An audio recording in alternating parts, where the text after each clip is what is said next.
Welcome to the College Investor Audio Show, where we talk about the biggest issues impacting millennial money, from student loan debt to side hustles to building wealth. We will show you how to get out of debt so that you can build real wealth for the future. Greetings! Welcome to the College Investor Audio Show. Today, very interesting question. How much does college really cost? Let's answer it right now. Welcome. College costs are confusing, to say the least, often because of a lack of clear and complete information. Understanding the true cost of college is necessary to evaluate and compare financial aid award letters. First, we need to talk about the cost of attendance. Everything starts with the cost of attendance, which is the total annual college costs, not just tuition and fees. The cost of attendance is also known as the sticker price. Ever have sticker shock? The cost of attendance includes tuition, fees, and allowances for room and board, books, supplies, equipment, transportation, the cost of a personal computer, and all the miscellaneous personal expenses. In addition, there are optional allowances that are available upon request. These include allowances for dependent care costs, disability-related expenses, study abroad costs, cooperative education expenses, loan fees, and the cost of professional licensing or certification, just to name a few. Some college financial aid award letters do not list the full cost of attendance, so be careful of this. Instead, what they do is they distinguish between direct costs, which are paid to the college, and indirect costs. Students and parents may need to search the college's website to find information about indirect costs. Now we talk about the net price. The net price subtracts gift aid, like grants and scholarships, from the sticker price. It is effectively a discounted sticker price. Only gift aid from the federal government, state government, and the college itself is actually subtracted from that price. Scholarships from private sources is not subtracted from the cost of attendance in the definition of net price. So the net price is the amount of money the family will have to pay from savings, income, and loans, as well as education tax credits and private scholarships to cover college costs. Since 2011, every college has been required to provide a net price calculator on its website. The net price calculator provides a personalized estimate of the student's net price at the college. Net price calculators are useful tools for estimating the one-year net price before the student applies for admissions and financial aid. But net price has a few flaws that make it challenging for families to actually determine the true cost of college. So let's take a look, and that leads us to net cost. Some colleges promote a net cost figure instead of, or even in addition to, the net price. Don't confuse the two, as if all this wasn't confusing enough. Net cost subtracts the entire financial aid package, including student loans, from the cost of attendance. The net cost is usually lower than the net price, which subtracts just grants and scholarships. Most colleges include student loans in the financial aid package, so some also even include parent loans, which is called Packaging Plus. But loans do not really cut college costs. They must be repaid, usually with interest, thus making college even more expensive. But promoting a net cost figure is really misleading, especially when financial aid award letters do not clearly distinguish loans from grants. Okay, so now that moves us along into the front loading of grants. The cost of attendance and net price provide cost information for just 1 year, the freshman year. Costs in subsequent years are often a lot higher. More than half of colleges, pay attention to this, practice front loading of grants, where there is a better mix of grants versus loans during the first year than during sophomore, junior, and senior years in college.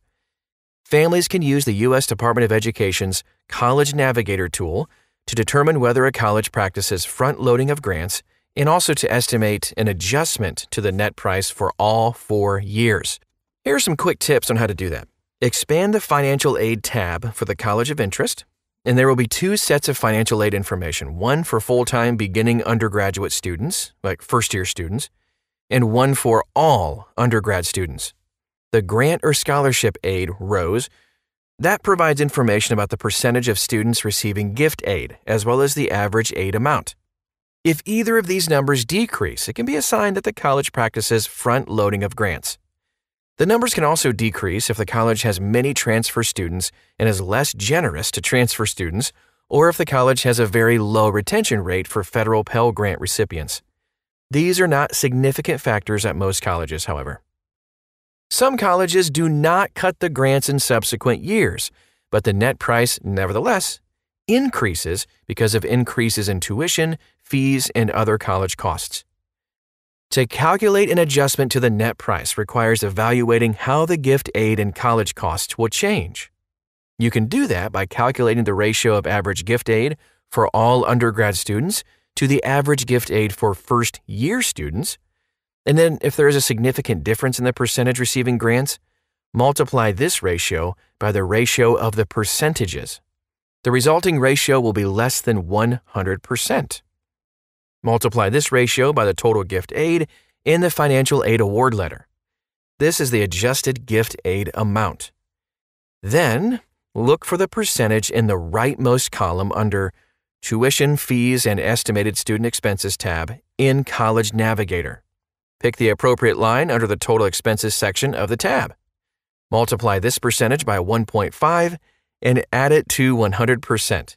Are you lost? Stay with me. If you need to go back and re-listen to this in front of the College Navigator screen, please do. I understand. So you multiply the result by the total cost of attendance from the financial aid award letter or the college's website. You can open these up in different tabs too and just kind of go back and forth. And then this one will actually be the adjusted cost of attendance amount. You just kind of have to do it yourself. You can subtract the adjusted gift aid amount from the adjusted cost of attendance amount, and this is an estimate of the net price for the entire undergrad program. Phew! How about that for a math story problem? Let's take a look at an example. Here we go. Going to throw some numbers around at you, and I know this is kind of hard to do in a podcast, but this kind of gives you an idea of how to do this. So, suppose that a college has a cost of attendance of $35,000, an average gift aid of $15,000 for first-year students, an average gift aid of $10,000 for all undergrad students, and an annual college cost inflation rate of 3%. This college clearly practices front-loading of grants. Consider a financial aid award letter that lists a total of $12,000, yielding a net price of $23,000. The adjusted gift aid amount is $12,000 times $10,000 divided by $15,000. That equals $8,000. The adjusted cost of attendance amount is $35,000 times, this would be in the parentheses, 100% plus 1.5 times 3%. That equals $36,575. So the estimated net price for the entire undergrad program is $36,575 minus $8,000, which we adjusted gift aid amount we figured out earlier, and that equals $28,575. Much higher than the net price based on the first-year financial aid award letter. That's why this formula is so important in truly estimating the cost. Okay, let's move on to scholarship displacement. Lots of colleges require students to report private scholarships to the college's financial aid office. Some of these colleges practice scholarship displacement, where the college's grants are reduced when the student receives a private scholarship. According to a recent survey of college kids, half of scholarship recipients are affected by scholarship displacement. If a student's private scholarships are fully displaced, there is no change in the net price or the student's ability to pay for college, despite their hard work in winning a scholarship.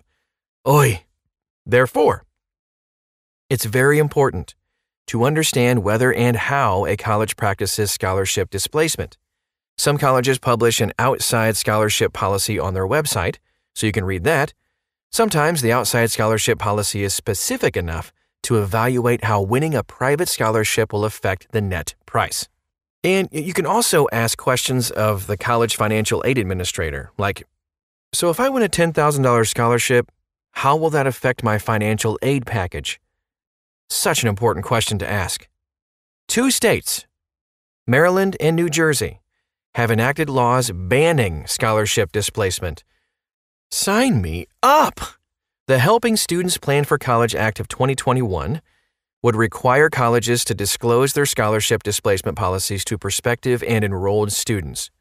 This legislation also requires the U.S. Government Accountability Office, the GAO, to issue a report on scholarship displacement and to make recommendations to address scholarship displacement. And now, you have mastered how to calculate the total cost of college. The legit cost of college. That is our show for today. I know that was quick, a lot of numbers, a lot of stuff going on. If you need to see this article, see the steps, and just kind of read it for yourself, you can just copy and paste the title of this podcast in the search bar at thecollegeinvestor.com. You can find everything you need to know right there. Thanks again for stopping by today. Please share this with a friend or family member who is also in this pickle, and we'd love to just help out other people too. Thanks again, and we'll talk to you again real soon.